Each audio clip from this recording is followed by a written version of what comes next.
So I have to start with a confession. I was expelled from 10th grade for a long list of infractions that finally exhausted the patience of the administration. And it's a shame because it wasn't a bad school. In fact, it was a really good school.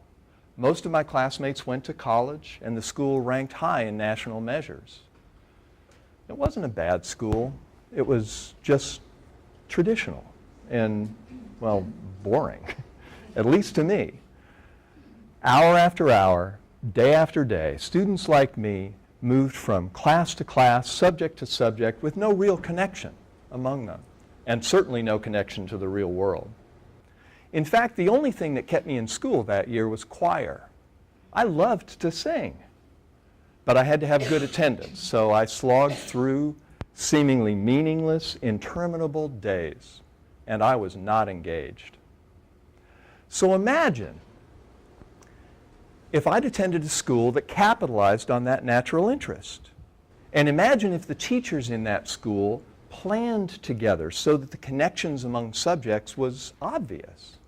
And what if they taught everything through the career theme of that school?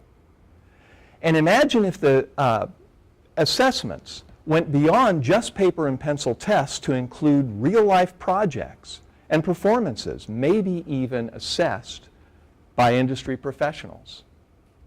And what if some of my high school time had been spent in meaningful internships in businesses in the community connected with that industry? Well, my high school career would have been quite different. The good news is that for hundreds of thousands of students across the country, it is quite different today, because there are thousands of career-themed pathways just like this in communities all over, including the academies of Lexington, Louisville, and Bowling Green. For the last 7 years, I've helped develop and study this reform. And we can now confidently say that compared to their peers in traditional high schools, students in these pathways attend school more regularly. They earn better grades and more credits toward graduation while they're there. They take more college preparatory classes and report greater confidence in their ability to tackle difficult content.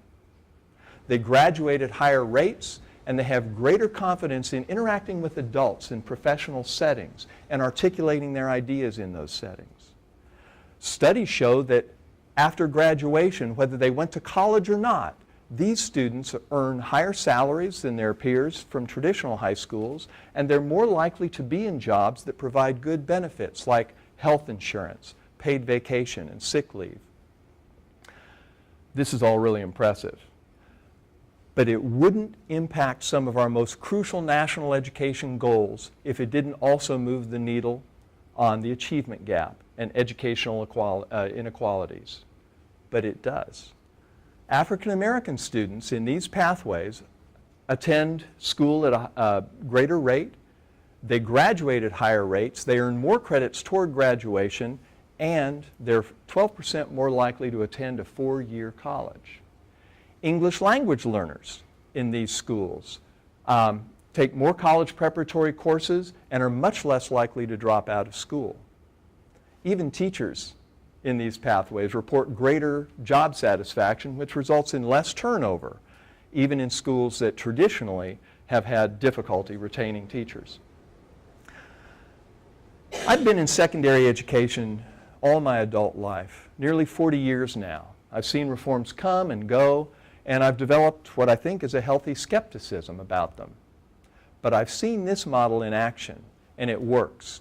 It's not a panacea, but it promises to improve the lives of youth and their communities and to level some of the educational inequities that traditional high schools can perpetuate.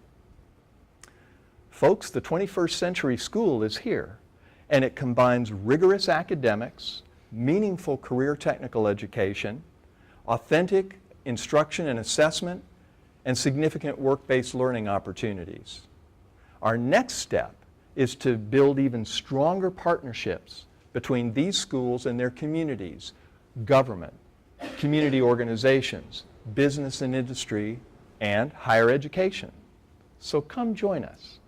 Thank you.